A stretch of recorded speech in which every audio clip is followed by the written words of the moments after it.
welcome to Outward Film Network's YouTube channel. This Halloween what we thought we'd do is an analysis of the opening of John Carpenter's 1978 horror classic Halloween.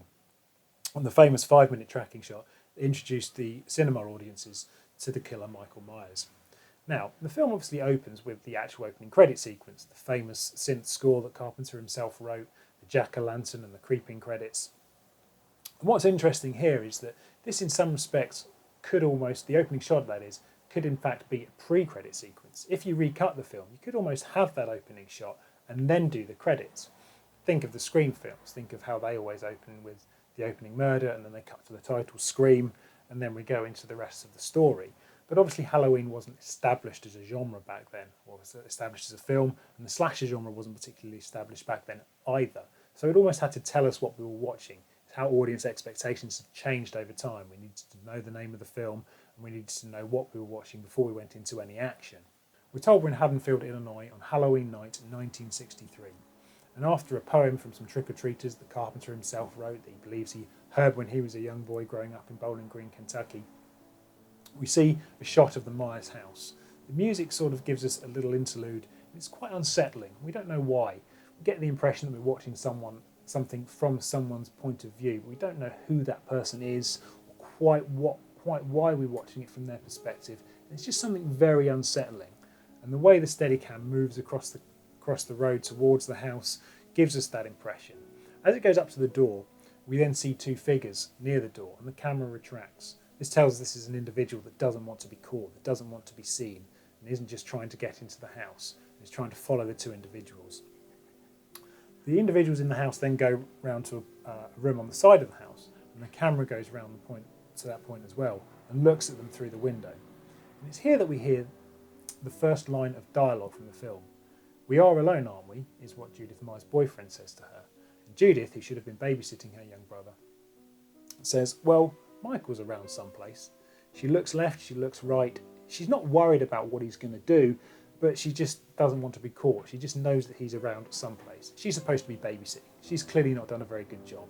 He's outside the house wandering around. She's not put him to bed or anything. She doesn't even really know where he is, particularly, just that he's around someplace.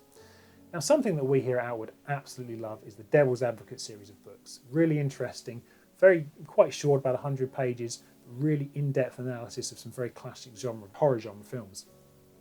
Laura Mead's The Shining is brilliant. Stephen West's Scream is fantastic. And this one on Halloween by Murray Leader is also brilliant. And in this book, Murray Leader says there's something really telling about that point, about that first line of dialogue. Michael's around someplace. This sets the tone for the whole of the film. We don't know who Michael is. We don't know what he's capable of at this point. But we just get that impression that he is around someplace. It's being felt by the characters already. He's always there, whether it's in what they're talking about or whether it's in an actual shot. Is he hiding behind the bushes? Is he outside the school? We just don't know. But we know that he is around someplace. And the whole atmosphere and the whole mood for the Halloween films and all the sequels and all the remakes is keenly felt. So the light goes out and then we hear the music. It's almost like something is triggered in Michael's mind. He works in the shadows and this is his chance to act. Therefore, the pace picks up. He's quick. He knows that time is of the essence as he goes down the side of the house. He goes past an open window and this tells us something. This tells us this isn't an individual trying to get into the house. This is somebody, or like a burglar for example, this is somebody who knows their way round. He goes round the back and the pace slightly slows as he goes into the house and turns the light on, pulls the drawer open and takes out the knife. This is the first time that we actually see that we know that we're looking at something from somebody's point of view, as we see the late great Deborah Hill's hands reach in and take the knife out, the co-producer and co-writer of Halloween, in some respects, the unsung hero of the film. This is also something of a Chekhov's gun. We see the knife and therefore we know this is going to come into play later on. It's got to. It simply has to, because that's what it's there for. We don't know what, we don't know, but we do get the impression that there's likely to be some kind of murder or attempted murder, just because of the size of the knife and the way that it's been held. If it had been held in a formal manner like that, maybe not. Because it's being held ready to do a stabbing motion, this again alludes to the fact that a murder is going to happen. Now, there's a lot of comparisons between Halloween and Psycho that we'll come to a little bit later on. But it's actually another Janet Leigh film that this owes a debt to, and that's A Touch of Evil. If you think of the opening of A Touch of Evil, a bomb is placed in the boot of a car, the boot is shut, and then the camera comes away. We know that there's a bomb there. We know that it's probably going to go off, and it creates something of a tension for us. As Hitchcock once said, if you film a group of actors sitting around a table talking and then a bomb goes off, there's nothing too exciting in that. If you tell the audience that a bomb is going to go off, that creates a tension. As he said, there is no excitement in a bang, just the anticipation of it. So that's what creates the tension. That's what made Hitchcock a master of suspense. In Halloween, the knife serves the same purpose. It creates some tension. Michael then makes his way through the house, through the shadows in the dining room. We see Judith's boyfriend come downstairs. Michael shows no interest in him. He retreats into the shadows and waits till he goes outdoors. What's happened here has been the source of much debate. There was an article written about 20 years ago. I think it was by Kim Newman. I do apologise to the original author if it wasn't, but it was certainly in a printed special edition of Empire magazine, in which they said what's happened between Judith and her boyfriend has either been the most unsatisfying shag in movie history, or what John Carpenter has done within the confines of this unbroken shot is condensed time. Let's have a look at the first point. 1 minute and 12 seconds has elapsed between the light going off and Judith's boyfriend come downstairs. That's not a lot of time for a couple to have sex and for him to get dressed afterwards as well and make his way out of the bedroom and downstairs. But don't forget these were hormonal teens, and don't forget that Judith was awaiting her parents to return, so time was certainly of the essence. So it's certainly not completely beyond the realms of possibility. The other argument is more interesting.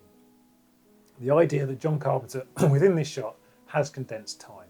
Now, we all know that editing is used to cut out a lot of time in cinema. If you think of the start of 2001 and Stanley Kubrick's famous match cut, in which the apes are playing with the tool, it throws up, and then that tool cuts to a spacecraft. Millions of years of evolution, scientific advances in just the blink of an eye. But in Halloween, there has been no edit, so it's the suggestion that this is continuous.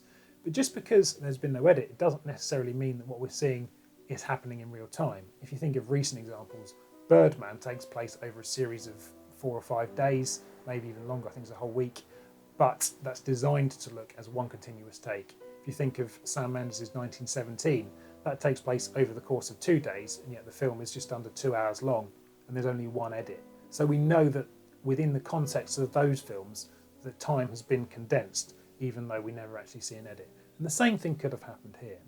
And there is actually evidence within the context of this shot to suggest that this is the case. Let's go back a little bit. When Michael gets the knife out of the drawer, the clock above the oven says 9:20. It could be broken, of course. He then goes through and he sees the grandfather clock. That's briefly glimpsed and it says 10 to 10. Later, when he makes his way up the stairs, we hear the grandfather clock chime for 10 o'clock. So therefore, there's 40 minutes that have passed. Now, one of the things about Halloween is that it's been picked apart and analysed and scrutinised over the years because it's such an interesting film, because it's such a key text within the history of horror cinema and specifically within the history of slasher cinema. And that's one of the things that I really like about it, is that it does have these little errors. And when you take it apart, certain elements of the plot don't quite add up. If you think about Sheriff Brackett, for example, he kind of lets Donald Pleasance's character, Dr. Loomis, just kind of go off and do what he wants and says, yeah, you go and sort this potential crazed serial killer that could be roaming around the town. Equally, he's told that there's a potential crazed serial killer roaming around the town, and he doesn't tell his own daughter about it, or he doesn't just warn her, just say, look, I think something bad's going to happen tonight. Stay in your house, lock the doors, don't go out, and don't answer the door to anyone. But the fact that there are these little errors within Halloween is, I think, part of its charm. It was made for a very low budget a long time ago. They wouldn't have had digital cameras to take photos to match continuity and things like that. But the simple idea is so good. It's so effective. A serial killer, a boogeyman, returns to his hometown 15 years later on the scariest night of the year. It's a very, very, very simple idea. And the broad structure of the plot does work. It's just that there are these little intricacies. But as they say with a lot of films, if you're willing to overlook the flaws, that's a real sign of the strength of the film. Has Carpenter condensed time? Possibly. Has he deliberately put these clocks in there to show that? Maybe. Interpretation isn't necessarily evidence, but nonetheless, it's a very interesting way to look at the film. But what we don't going to dispute is that Judith and her boyfriend have had sex, and they've therefore broken one of the famous 3 rules that Randy introduced us to, or highlighted us to in Scream, when he said the rules of surviving horror film are don't drink or do drugs, don't have sex, and don't say I'll be right back. Now Halloween is of course famous for creating the rules of the horror genre. And if you want to go further in depth, then I would suggest Stephen West's Scream Devil's Advocates book, which really goes into the details of the rules way beyond just Halloween and prom night, but really into the history of the horror film. And of course Halloween, we know, may have created these rules, but it also breaks them. If you think of Annie later on, she doesn't have sex and yet she does die. And of course, as we mentioned, you don't do drugs, but Laurie is seen smoking drugs earlier on, and yet she also survives. After Judith's boyfriend comes down the stairs, Michael retracts into the shadows, waits for him to go. He's not interested in him. He's only interested in his sister. Now, going back to the Scream films, what Cindy says in the first Scream film is she doesn't watch horror films because they're all the same. Some big-breasted girl who can't act running upstairs when she really should be running out of the front door. Halloween is one step ahead. It's placed its victim upstairs already, unknowingly as well. Michael, therefore, makes his way up, and there is nowhere for Judith to run. As he makes his way up the stairs, he then stops, and we get the only cut within this shot, which is when he puts his mask on. Why does he do this? He doesn't need to, but it's almost like the mask completes him as a killer. He almost has to wear it to disguise himself in some respect, or it's the one thing that makes him complete as a killer and able for him to act. If you think of the film's climax, when Dr. Loomis comes in to try and save Laurie, Michael is more interested in putting his mask back on than he is trying to kill Laurie or get rid of Dr. Loomis. It's almost like without it, he can't act. What he then does is make his way into Judith's bedroom, and he glances around and he sees her there brushing her hair. When she realises him, she screams, "Michael!" She's not scared. She's just annoyed that her young brother has crept up on her when she's naked and angry with him. She presumably hasn't noticed the knife. She's just like, what are you doing walking around with that silly clown mask on? And why are you interrupting me? You shouldn't be coming into my bedroom, as any teenage big sister would with their younger brother. We then get the famous murder. Now, we've mentioned previously briefly about Psycho and the connections between Halloween and Psycho. Obviously, you've got the name Loomis appears in both films. Of course, Marion Crane is played by Janet Leigh, who is the mother of Jamie Lee Curtis, who was cast in her first film as Laurie Strode here in Halloween. Famously in Psycho, we don't actually see the knife go into the body. We just think we do. We see the motion, and it's cut between shots of the torso and the movement of the knife and the blood down the plug hole. And people thought they saw the knife going in, but they didn't. The same thing happens here in Halloween, but it's not done through fast editing. It's done through no editing. It's all done through sound. We hear the knife going in. It's good sound design, but we don't actually see Judith being stabbed. And there is also one part of the shot when Michael looks up and he sees the knife. He looks at the knife going in like that, looking at the stabbing motion. If you think about it, this is quite a strange thing. Why would he be looking at the knife? You'd think he would be looking at the victim. But it's almost like part of his childlike curiosity. If you think later when he kills Bobby, he pins Bobby to the wall, just tilts his head. Very slight suggestion of character, almost like he's curious. He doesn't quite understand what he's doing. It's the same thing here. He's like, this is interesting, to him at least, of course. But he doesn't quite really grasp the concept. But either way, he kills Judith. Does he really understand what he's doing or what he's done? Again, we don't know, but he gets something out of it. And that's demonstrated by the audible gasps we now hear as he makes his way downstairs. Now, at this point, Michael could quite easily go and hide the knife or put it back in the kitchen drawer, wipe it clean, put it away, and then go to bed.